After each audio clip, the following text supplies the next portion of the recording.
APGO Educational Topic Number 34, Pregnancy Termination. Unintended pregnancies refer to mistimed, unwanted, or unplanned pregnancies. 50% of pregnancies in the United States are unintended, and 43% of these pregnancies end in terminations. 3 out of 10 women will have a pregnancy termination by the age of 45. The objectives of this video are to provide non-directive counseling to patients surrounding pregnancy, including unintended pregnancy, to list surgical and non-surgical methods of pregnancy termination, to identify potential complications of pregnancy termination, and to describe the public health impact of the legal status of abortion. There are many terms used to describe a termination of pregnancy. Induced abortion, therapeutic abortion, and elective abortions all describe a termination of pregnancy. Pregnancy termination can occur in the first or second trimester of pregnancy. The first trimester is defined as up to approximately 12 weeks gestation, and the second trimester is defined as approximately 13 weeks to 26 weeks. Termination of pregnancy is the most regulated medical procedure in the United States. Each state has different laws and regulations about abortions, including how late in the pregnancy an abortion can be performed. A summary of these laws can be found at the Guttmacher Institute website. When caring for women with unintended pregnancy, it is important to provide non-directive counseling. The American College of Obstetricians and Gynecologists recommends physicians who are not willing to provide specific reproductive services should have referral processes in place to provide for transfer of care in a timely manner. Physicians should also give advance notice of their personal moral commitments and should not advocate or argue their positions to patients. The American Academy of Family Physicians states that a woman who is considering an elective abortion should be adequately informed about the potential health risks of abortion and continued pregnancy. The physician should provide the patient with information about financial and other assistance available to both her and the child, the availability of licensed or regulated adoption agencies if she chooses not to keep the child, the availability of safe legal abortion services if she chooses not to continue the pregnancy, or the physician should identify resources where such information can be obtained. Medical termination of pregnancy is one of the options in the first trimester. It is most commonly used up to 63 days or 9 weeks of gestation. Remember that we use menstrual dating for pregnancies, so this is thus 63 days after the first day of her last menstrual period.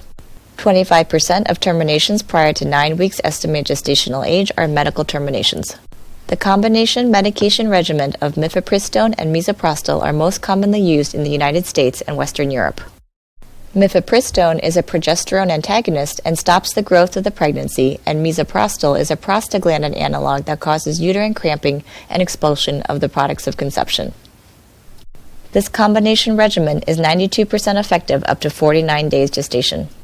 With a medical termination, women should be counseled that they will experience bleeding that is heavier than a menses and cramping at home.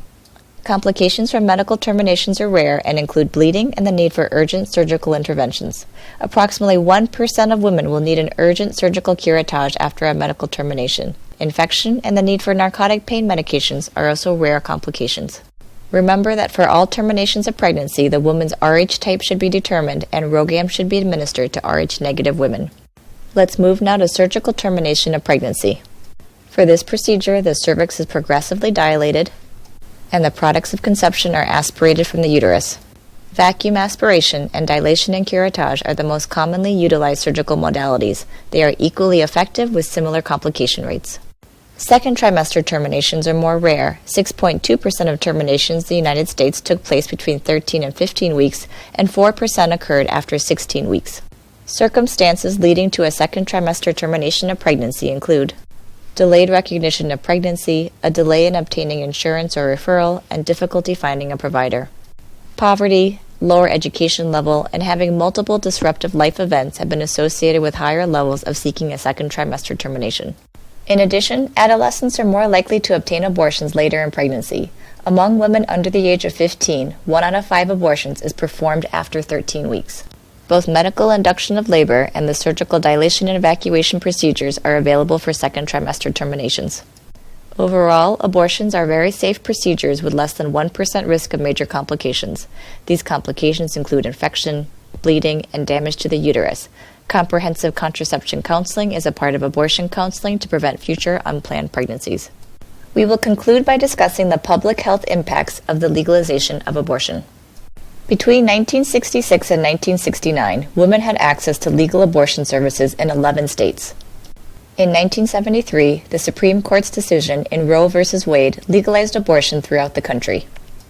It is very difficult to know exactly how many abortions were performed prior to Roe v. Wade, but the characteristics of women obtaining legal abortions changed greatly after the ruling. The proportion of women having abortions who were non-white increased. The proportion of women having abortions who were unmarried increased. And the proportion of abortions performed earlier in the pregnancy increased. Prior to 1970, 1 out of 4 abortions was performed at 13 weeks gestation or later. 10 years later, that proportion changed to 1 out of 10. The hospitalization of women with complications from illegal abortions decreased gradually after Roe v. Wade. This concludes the APGO video on pregnancy termination. We have reviewed surgical and non-surgical methods of pregnancy termination, discussed potential complications, and described the public health impact of the legalization of abortion.